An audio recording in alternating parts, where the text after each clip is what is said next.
apresentar aqui a tela. Só falta pedir permissão.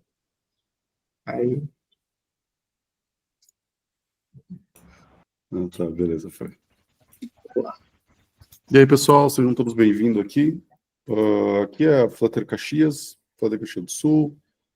Aqui também é GDG de Caxias do Sul. A gente organiza ali meetups uma vez por mês. Era para ser uma vez a cada 15 dias, mas a gente está se enrolando e faz uma vez por mês, era assim quando dá. E tenta trazer pessoal de fora com algumas novidades e tal, com alguma coisa que a gente não falou ainda e que talvez a gente não saiba. A gente sabe, às vezes a gente aplica, mas é mais legal outra pessoa falando e explicando mais a fundo, e a gente sempre aprende coisas novas. Então, hoje a gente trouxe o Alan, e vamos deixar ele se apresentar. Opa, beleza. Então, boa noite aí, ou boa tarde, bom dia para quem vai assistir a gravação. Beleza, então, hoje a gente vai falar aqui de Flutter em aplicações nativas, né? Mas numa abordagem, digamos assim, mais voltado a estratégia e planejamento, né, do que exatamente como a gente vai fazer essa implementação, os passo a passo ali, em mão no código de implementar. Não, a gente vai ver mais na parte de estratégia, mais e estrutura, né, digamos assim. Então, basicamente, os steps, né, que a gente vai seguir vai ser uma introdução, a integração de Flutter ali com os aplicativos nativos já existentes e também as estratégias, né, como falei, só que sem ser, né, passo a passo em si. Daí a gente vai começar primeiramente, né, passando ali pelas entender as estratégias e estratégias não, as necessidades, né. Depois a gente vai passar ali por pós-integração, né? Tipo, o que é que a gente vai fazer, o que a gente precisa fazer ali para dar manutenção e escalar o produto. E também as principais assim ferramentas, né? Que é a parte assim de tooling, né? Digamos assim, sobre, por exemplo, pacotes, CLIs e essas coisas que a gente vai estar usando ali para polir nossos apps nos apps nativos, beleza? Enfim, aqui a minha apresentação, né? Sou software engineer, né? Um nome bonito aí para dev, e tem um projeto ali que eu trabalho open source, né? DuckDev. Então, junto ali também de comunidades, que, por exemplo, o GDG de uma pessoa e o Flutter de uma pessoa aqui também. E também colaboro com outros projetos open source ali, como o WS e EtOS, que é tudo a base do Flutter também, né? Mas vamos lá. Passando disso, né?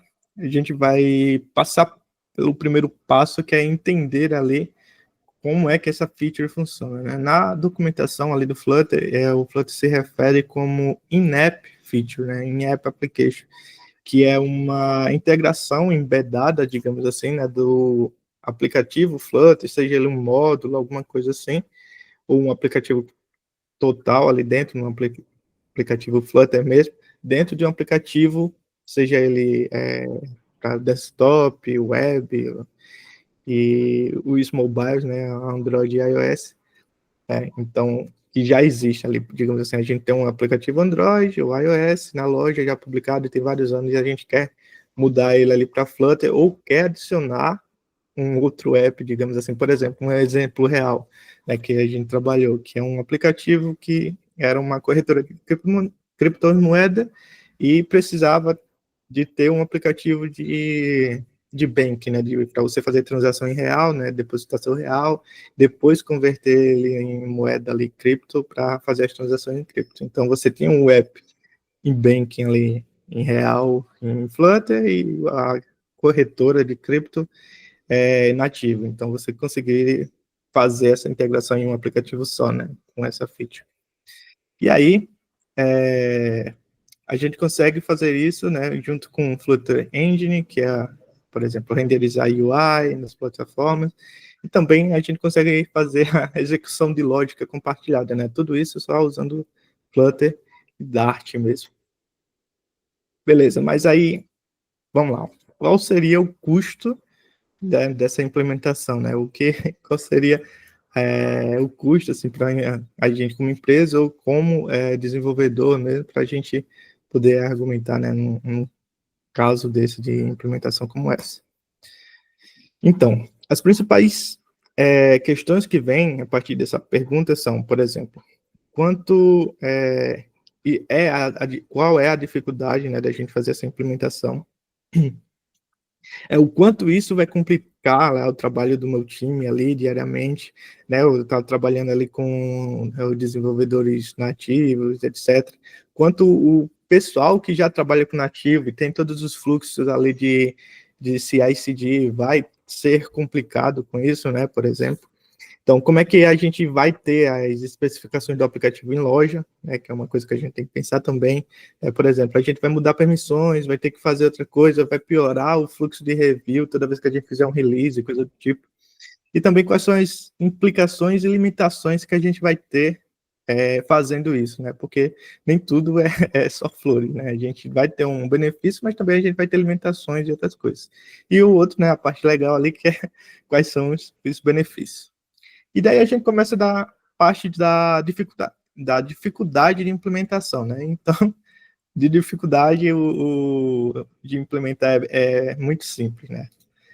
É basicamente você abrir o seu aplicativo ali, criar um Flutter Module, seja ele, no caso aqui que está sendo mostrado é para Android. Então, você cria ali o Flutter Module, ele já vai criar uma casca. Você roda ele ali no Android Studio mesmo, com Run, faz uma teste reload da sua aplicação nativa e chama a instância do Flutter Engine. Pronto, está funcionando. Já está integrado ali com a sua aplicação, com o app Flutter, digamos assim. E a mesma coisa, né, para o iOS. A gente abre ali a nossa aplicação, cria um módulo Flutter aí para chamar a instância do engine do Flutter no lado do nativo, executa e ele já vai executar ali tudo bonitinho, tudo certinho. Só que, né, nem sempre o que a gente, digamos assim, nem tudo que é fácil é simples, né, digamos assim. Então, por exemplo, o framework, né, para, digamos assim,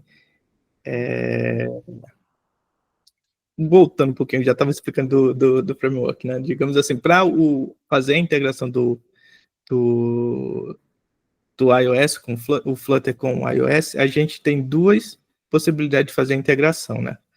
Uma é usando os frameworks, né, e o outro é usando pods, que o pods, inclusive, vai morrer. Então, a gente vai sair dessa parte de pods e vai sair para Swift Package Manager. E aí, isso aí já é outra coisa. E aí, mas o procedimento, digamos assim, é basicamente o mesmo. Ainda fica mais simples do que o que é hoje com pods, né? Mas vamos lá, para entender aqui basicamente o que seria isso. Para quem já mexeu com iOS ou coisa do tipo, e para quem não mexeu, eu vou fazer uma explicação mais simples, rápida. Assim, quando a gente vai fazer a integração de dependências do aplicativo Flutter ali no aplicativo iOS nativo, usando frameworks, né, que são os XC Framework, né, o XC Framework, o Xcode, né, que vem de Xcode Framework, a gente precisa, primeiro, buildar nosso aplicativo Flutter, ali, e pois é, cara, o negócio de pods é terrível. E, por exemplo, a gente precisa primeiro buildar o nosso aplicativo, todos os binários ali e as dependências do nosso aplicativo Flutter para esse binário que a gente vai estar usando ali no nativo do iOS, importar ele dentro do Xcode e selecionar as variantes ali. Se você tiver, por exemplo, flavors, etc., você vai ter que colocar ali no Xcode ali, ou via um script que vai automatizar isso, ou na mão mesmo. Então, isso significa o quê?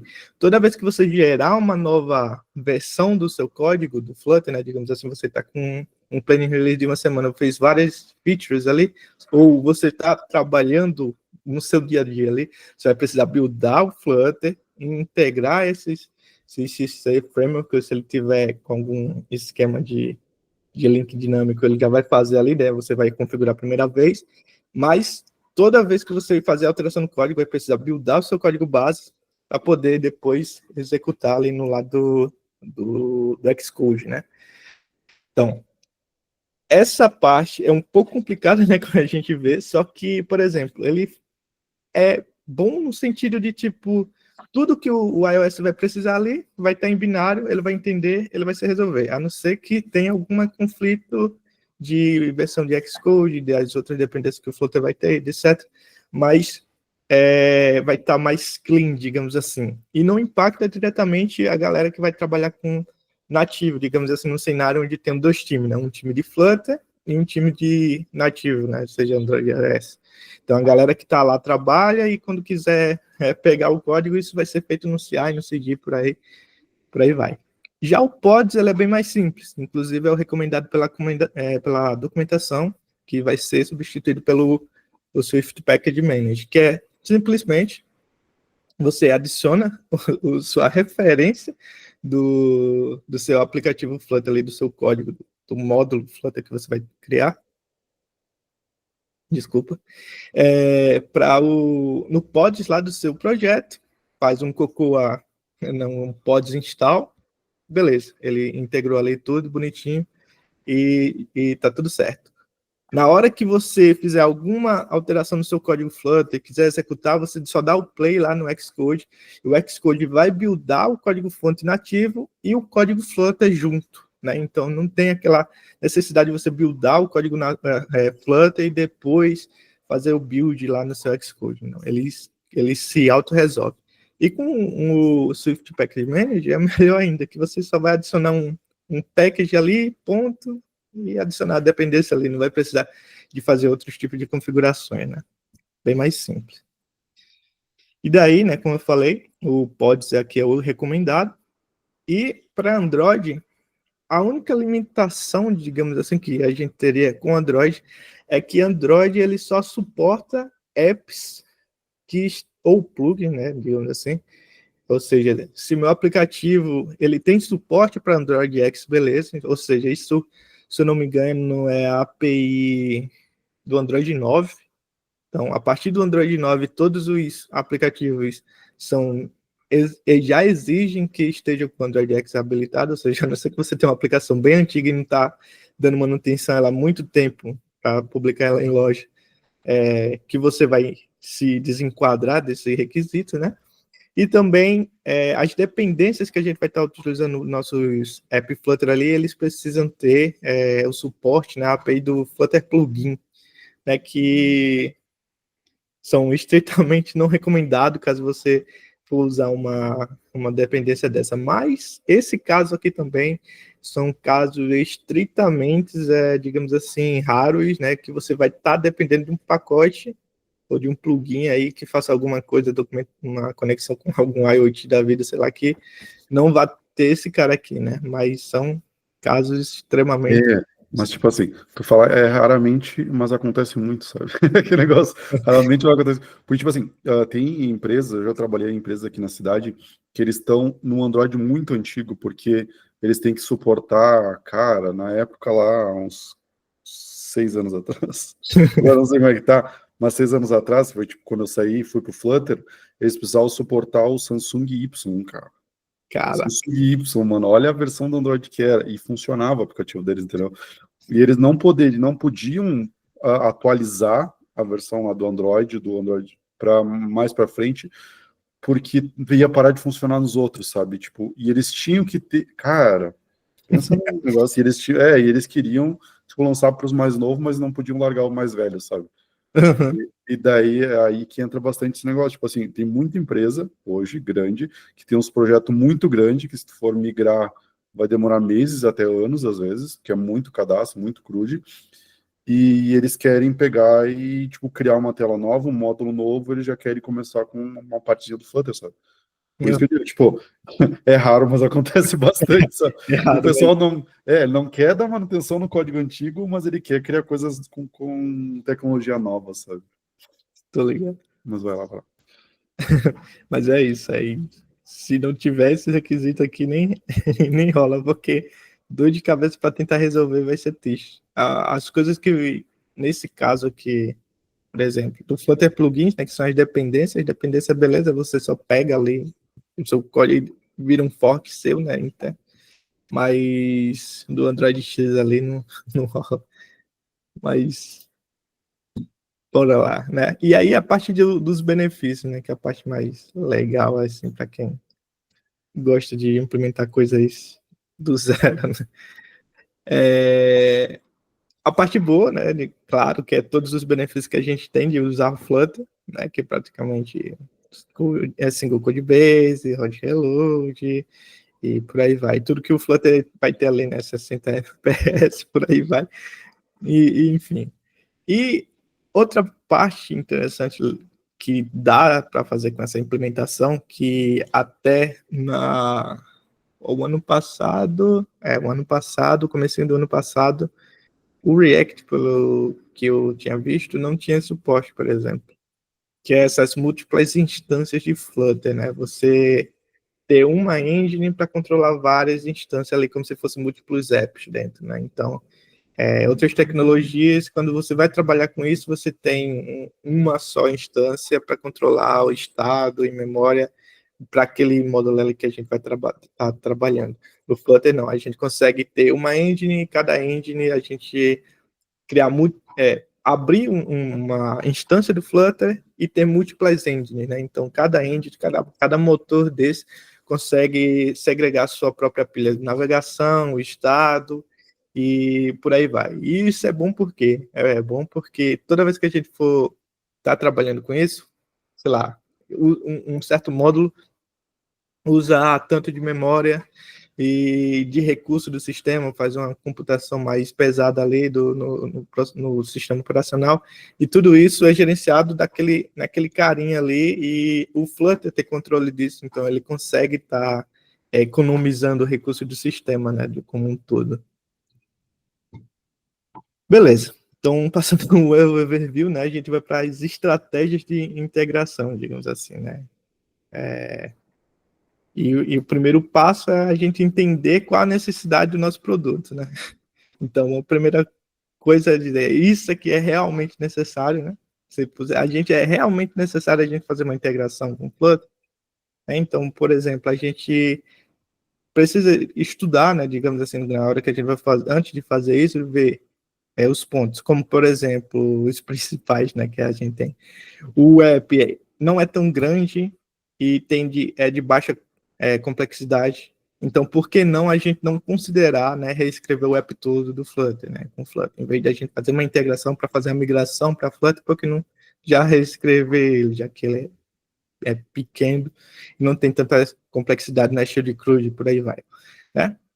Mas aí a gente vai ter o caso, por exemplo, de o app precisa de novas features, mas a gente não pode parar o time de building ali para fazer um refactor do app, né? Então, beleza. Então, nesse cenário, ok, a gente vai fazer, vai integrar, vai migrar, vai manter os dois, por aí vai. Pronto. Então, no ponto onde a gente já viu os pods e crontas e decidiu que vai usar o Flutter, né?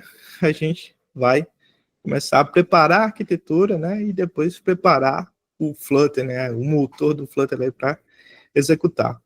Então, de arquitetura, a gente tem alguns pontos aqui que eu acho que é os melhores, assim, digamos assim, para a gente tá trabalhando nesse tipo de integração, que é, por exemplo, o micro front-end, uma arquitetura modular, sei lá, uns monorepo da vida, coisa do tipo, contanto que ele seja modular e tenha uma orientação, digamos assim, a micro front-end, né? Aí, porque a gente vai falar um pouquinho mais na frente. E aí, a parte da Flutter Engine, digamos assim, né, que é o motor do Flutter, que vai ser o responsável ali para fazer o render, para trabalhar, né, o que o Flutter faz, também ali a gente vai precisar pensar direitinho nesses estratégias, digamos assim. Beleza. Aqui foi? Tá, beleza. Perdido aqui esse carinha. Mas vamos lá. Por exemplo, quando a gente tem uma integração, onde aqui, por exemplo, um fluxo, onde a gente tem aqui, deixa eu ver o marcadorzinho aqui, a caneta. Por exemplo, a gente tem um nativo, né? Um fluxo onde a gente sai de uma tela nativa, vai para outra tela nativa e depois vai para um Flutter, um fluxo todo em Flutter, que pode ir para outra tela Flutter, outra, e depois voltar para o nativo. Então, quando a gente tem esse tipo de navegação, de fluxo, a gente tem aqui, consegue identificar uma instância só de Flutter, né? Então, isso aqui possivelmente poderia ser um módulo só, um app só, digamos assim. A gente tem um fluxo fechado completo. Já nesse sentido, onde a gente tem, por exemplo, a gente inicia no nativo, vai para um Flutter, desse Flutter ele volta para um nativo anterior ou para um novo, e depois vai para outra experiência que pode voltar para o inicial ou ir para outra variedade de nativo. Então, nesse cenário, a gente tem 2 módulos Flutter, né? A gente tem 2 apps, e a gente precisa entender qual dessas experiências a gente vai ter no nosso app. Se a gente vai ter sempre um fluxo linear, onde a gente, uma vez que a gente entra no fluxo Flutter, a gente vai até o final e depois volta para o nativo, ou se a gente vai ter a possibilidade de, tipo, vou entrar aqui numa tela Flutter. A próxima tela pode ou não ser uma tela Flutter. Então, a gente precisa ter isso em mente na hora de planejar aqui, porque as abordagens serão diferentes, né? Como eu falei aqui, né? A gente vai ter 2 apps, por aí vai. Pronto, então quando a gente vai preparar a nossa engine para trabalhar com, digamos, esse múltiplo instâncias, ou uma instância só, a gente precisa fazer algumas estratégias de, como por exemplo, bootstrapping, né, que a gente precisa economizar tempo ali e deixar uma experiência fluida e ok para o usuário dizer, poxa, você estava usando aqui, o app estava de boa, do nada começou uma alegação e depois começou a ficar boa de novo. Então, porque, por exemplo, quando a gente está iniciando um Flutter ali, ele vai iniciar como se fosse um app novo, né, mesmo ele estando integrado. Então, a gente tem uma funcionalidade que é o pré-warm, que é a pré-aquecer, né, que até estava brincando com uma outra vez que, tipo, o Flutter Engine é igual um Chevette a álcool, né, você tem que aquecer o motor ele antes de sair, né, porque senão ele não vai pegar desempenho.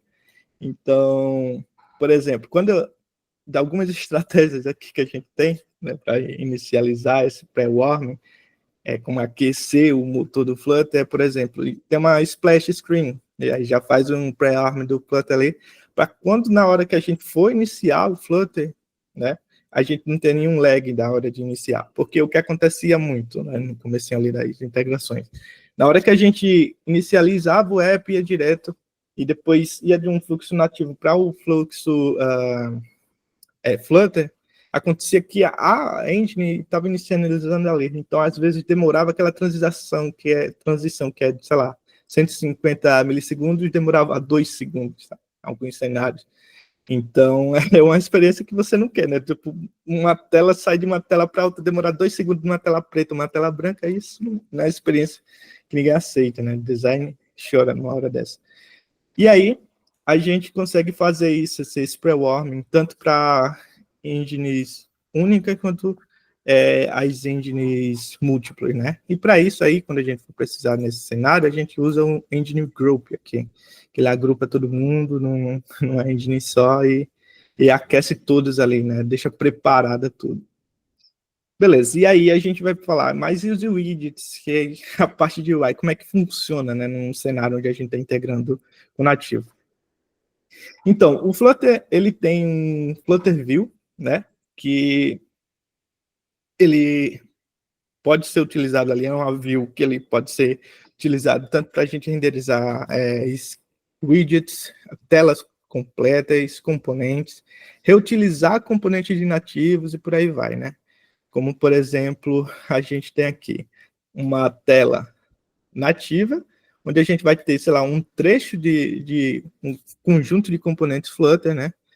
Que a gente está reutilizando.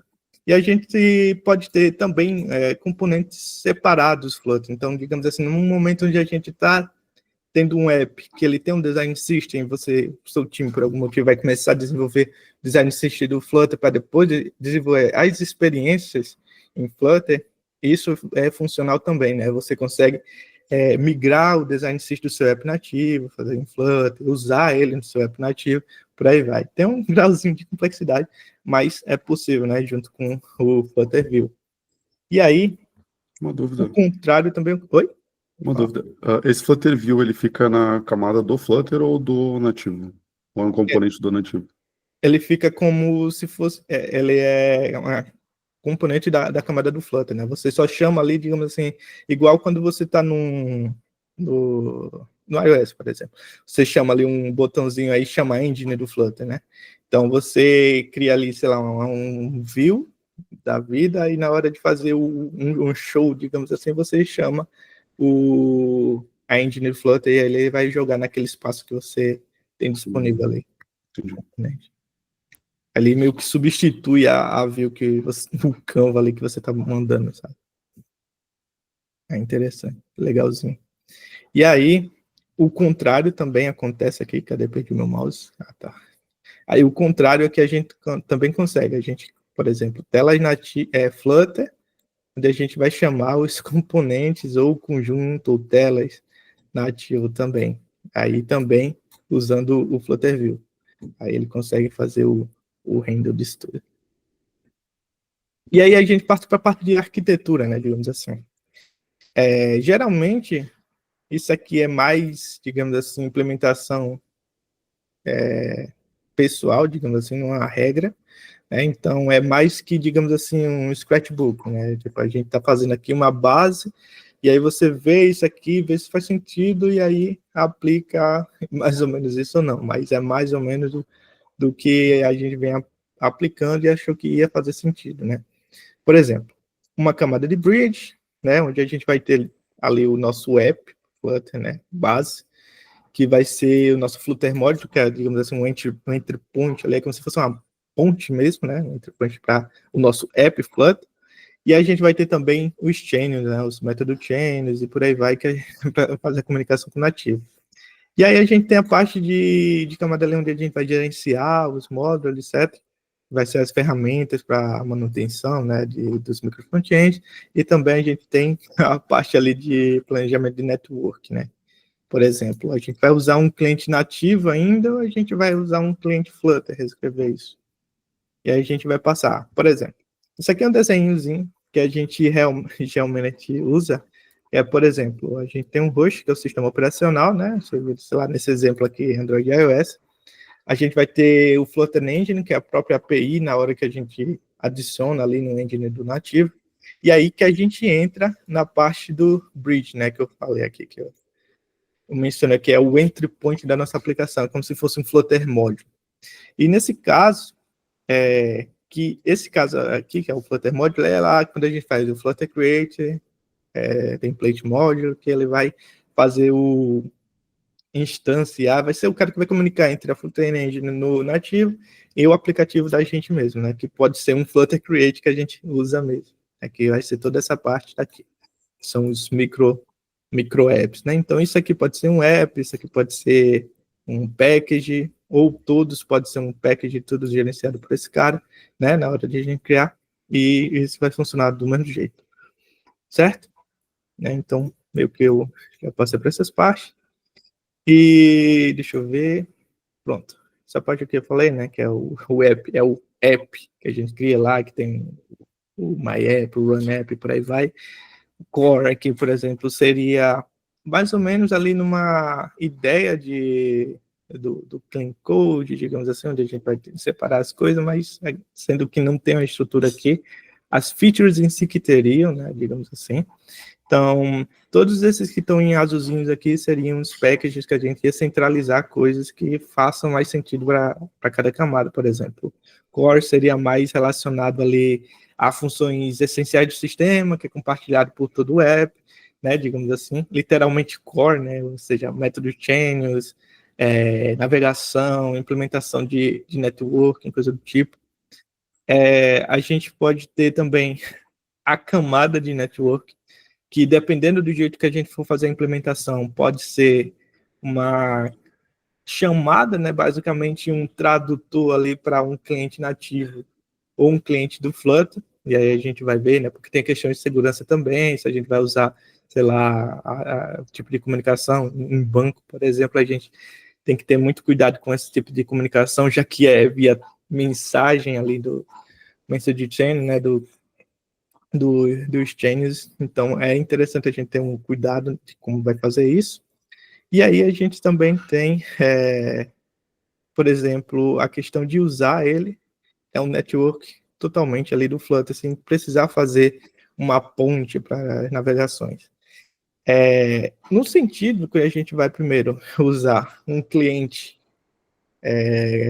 existente, né, um cliente nativo ali, a gente tem um benefício de a gente não precisar fazer os mocking, os testes, nem criar, tipo, toda a API, todo o esquema que a gente tem ali para o cliente, né, o HTTP da vida, os objetos, modos, etc., em Flutter, né?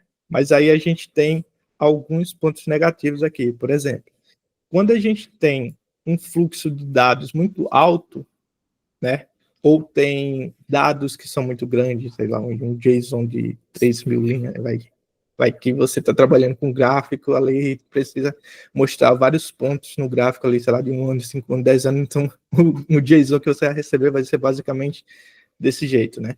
Então, quando o Flutter faz esse tipo de comunicação, né, um fluxo muito alto, dados muito grandes, ele não é muito performático, né? Porque, por exemplo, os métodos chains, eles são feitos um por request e eles não são assíncronos, né? Por exemplo, quando você dispara um channel, ele não vai esperar a resposta vir para você poder mandar o próximo.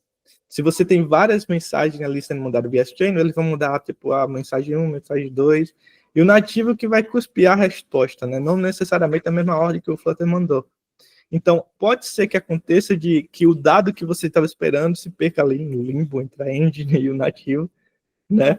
E pode ser também que simplesmente ocorra erros, exceções ali, que o Flutter não esteja mapeado, que ele nem vai pegar na engine, né? Então, por exemplo, o nativo não vai cuspir uma exceção, um expected exception da vida, ele deu a lei, não cuspiu no log, que ele vai cuspir para o Flutter, né, para a engine.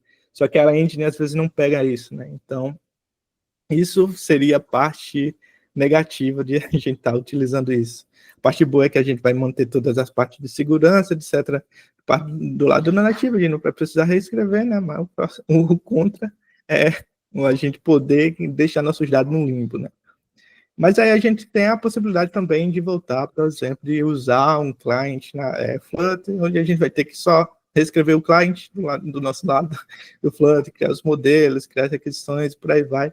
É um retrabalho, mas é mais seguro, porque tudo que você vai precisar de renda de erro, tudo, tipo, os benefícios de ter as chamadas assíncronas e tudo, o controle todo é seu do seu app, né? Igual você está fazendo Flutter. Só ter uma atenção, né, novamente, para a parte de segurança, né, quando a gente vai fazer gerenciamento de token, heads e por aí vai.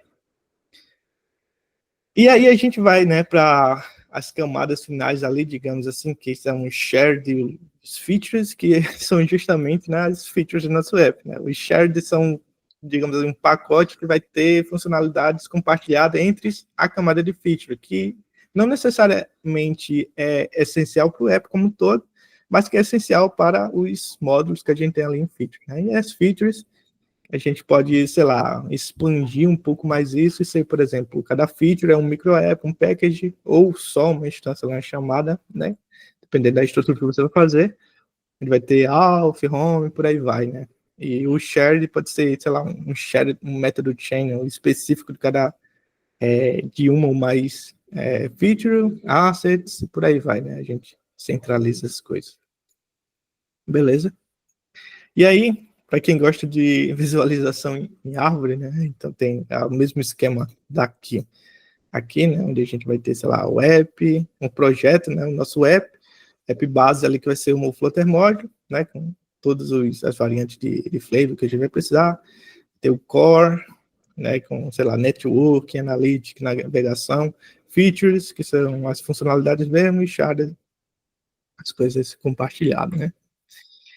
E aí, mas como é que a gente gerencia isso tudo? Como é que a gente não deixa isso virar uma bagunça? Sei lá, por exemplo, a gente tem aqui, esses caras são todo mundo um package, né? Digamos que vários deles tem a dependência de um cache de network image, por exemplo. Então, toda vez que eu vou fazer a mudança de versão disso, eu vou ter que mudar em todo canto. Como é que eu vou estar mexendo com isso? Sei lá, eu vou estar mexendo, vou ter um time que vai estar só mexendo em alpha e home. Como é que eu garanto que esses caras aqui não vão estar fazendo, sei lá, como isso aqui é um package diferente, né? Como é que eu vou garantir que eles não estão subindo a versão do Flutter só para ele, ou estão mudando as versões dos pacotes ali naquele cara que não condiz com o app que eu estou construindo, né? Então, a gente tem essa ferramenta bem legalzinha aqui, que é o Melis. Como a própria documentação diz aqui, ela é uma ferramenta de linha de comando usada para gerenciar projetos Dart, com vários pacotes, né? Bem conhecido como monorepos. Então, ele serve tanto para você fazer um bootstrapping todo do app ali, bonitinho. Por exemplo, eu consigo gerenciar na hora de eu fazer um pub-get, por exemplo, da vida ali num pacote, ele faz em todos ali em paralelo. Então, o tempo que geralmente eu ia fazer de um em um usando a CLI do Dart ali, o VS Code da vida, ele demoraria bem mais, né? Então, aqui ele agiliza bastante nisso. E também ele controla, eu acho que eu tenho aqui um slide para isso, por exemplo. Eu controlo a vinculação e instalação desses pacotes, né, nos pacotes locais que eu vou ter ali, a execução de códigos simultâneos, que, por exemplo, se eu rodar um pub-get, ele vai rodar em todos. Eu tenho a listagem também de todos os pacotes que estão habilitados ali na árvore do Melis. E ele ajuda muito, principalmente quando a gente está falando em CI/CD, né? Porque, por exemplo, ele consegue fazer o handle ali dos flavors e controlar tudo e fazer o build e principalmente nesse cenário onde a gente tem um módulo e o Flutter e vai juntar tudo num pacote só. É interessante a gente ter o controle exato de tudo que está funcionando, então ele é muito bom para isso. Ele tem outras funcionalidades também legais, né, que não necessariamente vai servir para um exemplo, né, como, por exemplo, versionamento automático, geração de changelog, por aí vai. Isso é interessante para quem tem releases automáticas, né, então é bom de utilizar ele também. Outra ferramenta legalzinha que a gente tem que levar para a vida é o DevTools, porque com o DevTools ele vai conseguir medir toda a performance dos nossos pacotes, do nosso app como um todo, né? Então a gente vai ver, por exemplo, reportes de app size, que é muito interessante isso. Sei lá, classes booters, que é quando, digamos assim, que tem uma classe que está muito pesada, digamos assim, coisas de dependências, que a gente está fazendo cíclica ali, que um pacote só não precisaria fazer a instância daquilo, e por aí vai, né? Análise estática, uso de CPU e por aí vai, tudo o DevTools vai conseguir fazer ali para a gente e vai cuspir direitinho. E questão de pós-integração, né? Vamos assim, a gente precisa muito, né, de ter um cuidado especial e prestar muita atenção depois do que a gente termina a integração, né, do app, digamos assim. Então, por exemplo, a gente manter a frequência ali da manutenção, usar sempre ali o DevTools para, sei lá, sempre estar vendo ali como é que o app está crescendo, se está crescendo de uma forma saudável, né?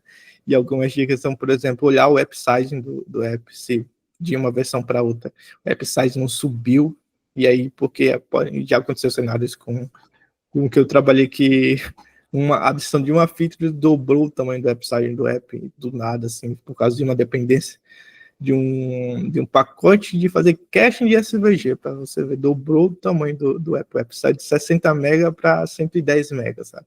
Bagulho fora de lógica, assim. Então, é muito bom a gente estar sempre olhando para esses caras, né? E... A gente cresceu o aplicativo em mais de 100 MB uma vez, adicionando um package para ler QR Code, cara. Um negócio sem lógica nenhuma, né? Mano, daí tu vai olhar, velho, nossa, ele puxa um monte de coisa lá atrás que usava, como é que era o nome, cara? Usava os negócios de IA, uma coisa assim. Não lembro direito, mas faz tempão, sabe? E ele puxava o troco lá, mas ele não usava nada daquilo, sabe? Daí tivemos que, do nada, tinha 100 e poucos mega o aplicativo da loja. Daí, tipo, volta a plancheta, que nem tu falou, vai ali para o DevTools, olha, vê o que mudou, o que tá pesando, quais são os packs de tamanho.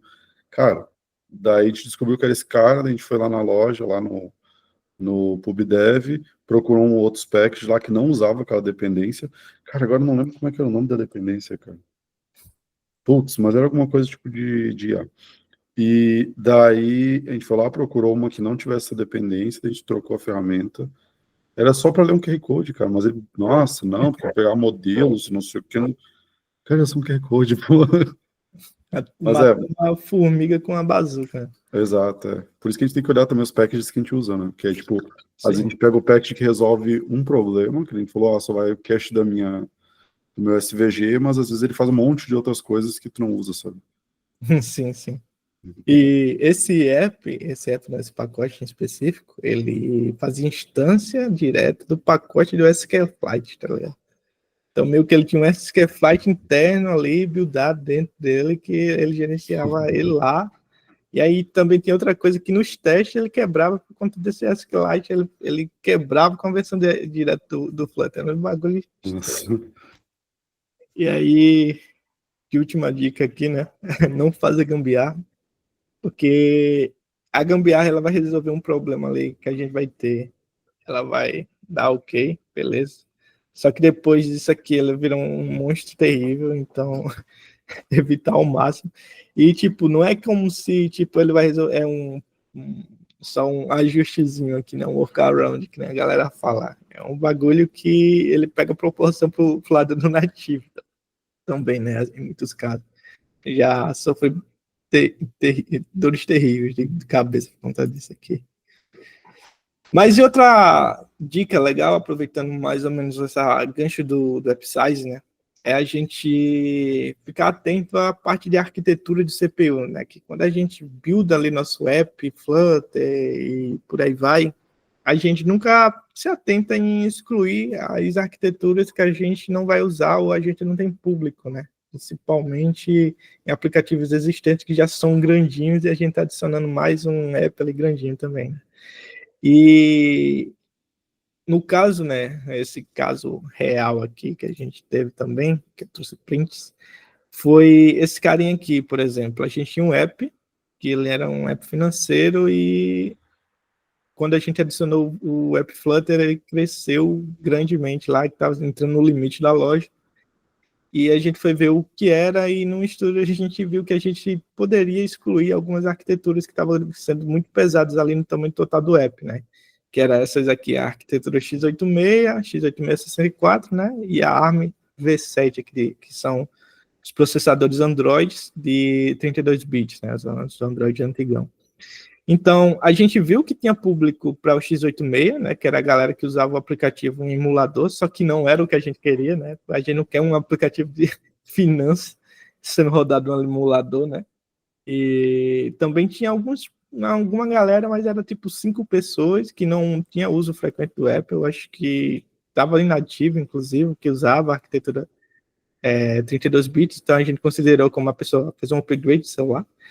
E aí a gente removeu essas arquiteturas tudo e teve um decréscimo de 45%, né, do app, do tamanho do app nos Android. Esse carinha aqui, né, ele saiu de quase 180 MB para 100 MB, só uma flag aqui para remover as arquiteturas, né? Então, é uma dica legal aí para a gente estar atento nisso aí.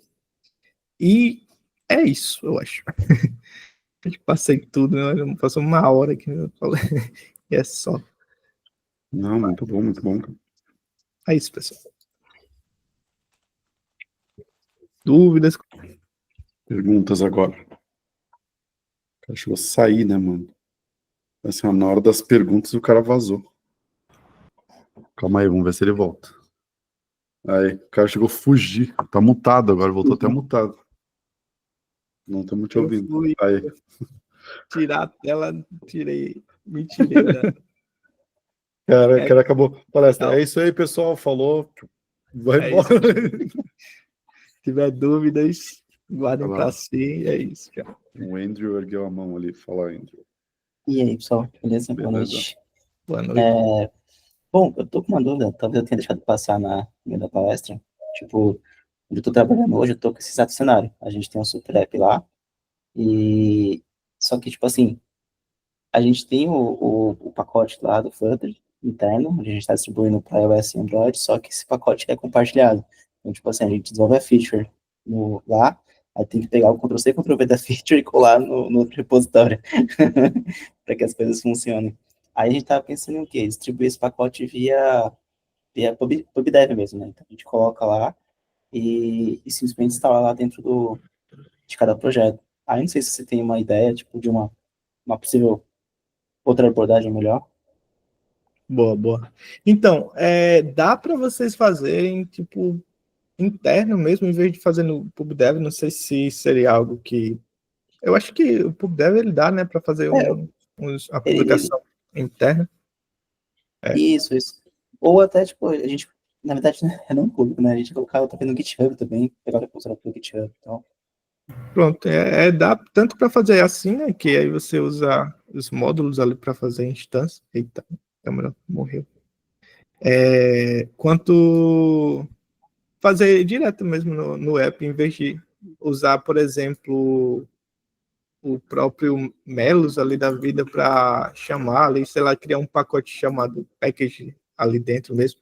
Mas essa opção de fazer a publicação é interessante, porque aí você já tira mais um app de dentro do app total, né? E deixa ele mais clean na hora de fazer o build, trabalhar no dia a dia. Mas seria isso, ou usar ele como dependência interna ali mesmo, e aí o Melos consegue fazer essa gerência ali sem tomar tempo, né, digamos assim, porque você vai ter que estar sempre chamando instância, ou fazer do jeito que vocês estão pensando, né? São dois, boa. Normalmente a gente usa Vamos dizer que Git. tá ok, né? O lance é que, às vezes, isso aí de fazer a dependência, né, fazer o pacote subir, vai dar muito mais trabalho, né? Mas vai ser o trabalho de uma vez só. Aconteceu um projeto que eu participei até, era que eles fizeram tipo um gerenciador de envs. Então, tipo, eles criaram com Python, subiram lá na loja do Pip lá, e aí toda vez que você baixava, era um projeto particular, você tinha que forçar a senha para poder baixar o arquivo e tudo mais, ele já gerava o env automático daquela API sua, com todos os códigos atualizando, e tipo, isso poupava um tempo legal, mas a galera demorou um tempo para fazer também. Uhum. A câmera morreu.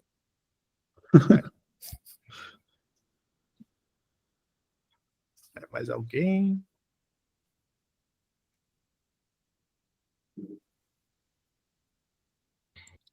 Opa. Bom, já que ninguém fala, vou aproveitar aqui. Eu tinha, eu cheguei a fazer o inverso, né? Há uns 2 anos atrás, eu tive que criar assim, a gente tinha uma aplicação Flutter, né? E aí eu fiz o inverso. No caso, não, assim, a gente tem uma SDK da AWS para poder fazer live stream, que é até que a própria Twitch usa, né? E a gente tinha necessidade de fazer live lá, então a gente integrou todas essas ferramentas dentro do nosso próprio aplicativo. Então, a gente renderizava lá uma tela nativa e trazia para o Flutter. Aí, qual é o ponto? Falando do inverso, eu vi que você falou que a gente pode ter várias engines do Flutter trabalhando lá. A gente pode inicializar, por exemplo, um tipo de navegação. Pelo que eu tinha pesquisado, isso pode atrapalhar muito o desempenho. E isso realmente se concretiza se eu tiver, tipo, vamos dizer assim, eu estou num fluxo aqui nativo. Eu naveguei para o Flutter, aí depois fui para a próxima tela que era nativa, e depois uma terceira tela ali que era Flutter novamente. Aí a instância dessas duas telas Flutter, vamos dizer assim, elas vão estar ativas e ocupando memória do dispositivo, né? E aí pode, vamos dizer assim, causar lerdeza, dependendo do dispositivo do usuário que estiver rodando. Então. Sim, eu acho que eu assim, passei meio rápido nesse ponto, porque eu estava me enrolando muito no Worm, acabei passando rápido nesse ponto. Mas isso acontece quando a gente, por exemplo, usa uma engine para gerenciar as múltiplas instâncias, né? Por Isso. exemplo, a gente tem Flutter, a gente, por exemplo, tem uma instância, a primeira tela, sei lá, Alf é feita em Flutter, então a gente tem Flutter Engine nesse cara. Aí depois a gente passa para o nativo, vai para, sei lá, Profile, vai para o Flutter, aí Flutter Engine de novo. Então isso faz com que a gente abra vários motores Flutter e cada um é gerenciado por um Flutter diferente, digamos assim. E isso quebra porque ele não tem a reciclagem de memória de gerenciamento global, digamos assim, né? Quando a gente faz, por exemplo, o warming ali, né, que é aquecer a engine, a gente aquece uma só, não aquece todas. Então, a gente, quando vai reaquecendo esses caras, acaba que é ongoing, né, enquanto a gente vai abrindo. Só que a gente tem tem um Flutter Engine Group, que a gente, é como se fosse, sabe quando a gente usa o sliver, né, para fazer múltiplo scroll na tela? Então, esse seria basicamente meio que a mesma ideia. Tipo, a gente usa esse Engine Group para dizer que ao Flutter que vai ter várias engines ali na stack. Então, na hora que eu abrir outra engine, eu não vou precisar fazer um Flutter Engine novo. O próprio Engine Group ele vai dizer, tipo, ó, que a gente tem 2 engines, então adiciona mais um. E aí, quando a gente tirar esse cara, ele vai remover esse da stack também, sabe? Então, acaba que esse problema de desempenho que ele tem morre, sabe? Então, Entendi. aí tem esse cara do Engine Group. O Beowulf, manda lá, mano. Tá, pensando nesse caso aí, voltando aí. Tipo assim, eu tenho minha autenticação, que vai ser um módulo, e eu tenho, digamos, o módulo de produtos que vai ser outro módulo, beleza? Não tem uma navegação. A navegação vai ser nativo, auth, depois volta para o nativo, faz o dashboard, depois eu clico lá e vou para o módulo de produtos, beleza? Eu vou ter que ter mais de um Material App, eu vou ter que ter um Material App pro auth e um Material App pro módulo de produtos? Eles vão funcionar como se fossem 2 aplicativos diferentes mesmo? E o Alan morreu de novo. Ou ele não quer Putz, mesmo? tá falando mutado. Deixa eu ver se a minha câmera voltou aqui, se não voltou também. Paciência, acho que não. Enfim, problemas técnicos. Mas, deixa eu ver se eu entendi. No caso de você vai ter, por exemplo, a home com um material app, com, sei lá, vai estar fazendo a chamada total dela ali, do run app, coisa do tipo, seria isso? E aí outro... Eu queria saber se eu vou ter que ter 2 Material App, basicamente. Não, se você, por exemplo, você tem, por exemplo, seu Flutter Module, ele gatilha para o entry point dele lá, sei lá, no seu, sei lá, o barra app, né, que é o seu app que vai estar o seu material app, coisa do tipo. E aí, quando você for... É porque ele precisa de, tipo assim, é só você instanciar uma initial route, digamos assim. Tá, eu vou navegar pelas rotas do aplicativo. Aí você deixa ele ali como modular, por exemplo, faz, né? Que tipo, na hora que você faz um app widget, digamos assim, você tem o seu app módulo, o Flutter módulo, e você bota ali seu widget, digamos assim, e instancia o scaffold dele. E aí, quando você mandar outros apps lá, sendo ele filhos ou não daquele cara, ele vai puxar daquele tema principal do initial route que você fez. Entendi. Então, eu precisaria ter, tipo, um projeto Flutter e várias rotas referenciando os outros módulos. Bastante interessante. Pô, pior, cara, 6 anos no Flutter, eu nunca, tipo, precisei realmente fazer isso, sabe? Tipo, eu lembro que eu estudei lá atrás, mas nunca precisei realmente fazer. Tanto que a gente usava os módulos de forma errada. Funcionava, cara. Tipo assim, em vez de usar package para criar outros módulos ali do projeto, a gente usava o módulo. E funcionava. Então, mas justamente para não entender a funcionalidade dos módulos naquela época. Eu tenho meio com a perseguição com isso aí. Depois que eu fiz a primeira vez, aí em todo canto que eu vou, mesmo que na hora que eu entrei na empresa que não tinha nada disso em mente, né? E do nada chega lá, ei, a gente vai fazer uma modularização aqui, vai fazer isso aqui, ó. Aí, putz, é meu destino fazer isso aqui, tá ligado? Na Matrix, a minha função é essa, tá ligado? Pô, pior que isso aí, eu acho que é uma cisma, cara. Eu lembro que o Arthur, muitos anos atrás, né? Muitos anos atrás mesmo, Do nada, eu acho que ele aprendeu a mexer em mapas. Se não me engano, foi o Arthur, cara. Aprendeu a mexer em mapas lá. Cara, cada projeto que o cara entrava, do nada ia ter uma funcionalidade de mapas também. Mas não tinha nada a ver com mapa, o projeto, mas o cara entrava, surgiu uma funcionalidade, tinha que botar o Google Maps no projeto. Tipo, É complicado, né? Acredita na teoria da Matrix aí, a cada dia que passa. cara, me estressei tanto com o Google Analytics, cara, que eu não quero mais ver isso nos outros projetos. Eu tenho quase certeza que eu vou começar a cair tudo pra mim, cara. Muito provavelmente. Ô, você tem que começar a estudar isso aí de novo, cara. Sério, foi um parto, velho, no projeto. Cara, tudo que tinha pra dar de bug, deu, cara. E daí tu resolvia tudo, lançava, chegava em produção, começava a dar. Não pegava os caras, ou pegava errado, pegava em branco. E pior que é uns bugs que nunca deu em lugar nenhum, né? Aí Não. você fica tipo, como é que eu vou resolver isso? Aí tenta entrar em contato com os caras do suporte, não tem suporte. Não tem. Não, Analytics é um mundo bem, bem complicado, cara. É bom que você já tá aprendendo aí para poder ensinar depois. Não, eu não sei. Eu torço pra funcionar. Já Até faz, minha... já Pode falar. marca uns 4 eventos aí só de analytics. Uhum. Do inicial ao avançado.